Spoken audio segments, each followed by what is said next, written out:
আসসালামু আলাইকুম এভরিওয়ান, সবাই কেমন আছেন? আশা করি ভালো আছেন। আমিও আপনাদের দোয়া ও ভালোবাসায় ভালো আছি। আবারও চলে আসলাম আপনাদের সাথে একটু গল্প করার জন্য। এবারে গ্রামে এসে প্রথমবার এতদিন বেড়ালাম। এর আগে কখনো এতদিন বেড়ানো হয়নি। যেহেতু আমরা ঝালকাঠি শহরে থাকি, ঈদ সেখানেই করা হয়। এই ফার্স্ট টাইম গ্রামে ঈদ করলাম। তাই আপনাদের সাথেও এই আনন্দটার কিছু মুহূর্ত আপনাদের সাথে ভাগ করে নিচ্ছি।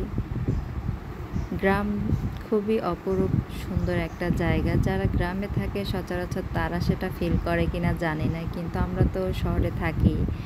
একটা দিন গ্রামে থাকলেও সেটা অনেকই আনন্দময় হয়ে ওঠে। মানে গ্রাম চারপাশ সব কিছুই সবুজ আর সবুজ। এই সবুজের মাঝে মনে হয় নিজেকে হারিয়ে ফেলাই। এই হলো, দেখুন আমাদের আম গাছে কত আম হয়েছে। মানে সবুজের মধ্যে সবুজ, মানে পাতাও সবুজ, আমও সবুজ। কি অপূর্ব আল্লাহর সৃষ্টি, তাই না? দেখুন, যাই হোক, কি আর বলবো। আমরা যেহেতু গ্রামে থাকি না, তাই এগুলো অনেক মিস করি যখন শহরে থাকি। কিছু তো আর করার নাই, যেহেতু সবাই একসাথে থাকি আমরা ঝালকাঠিতে, কি আর করার।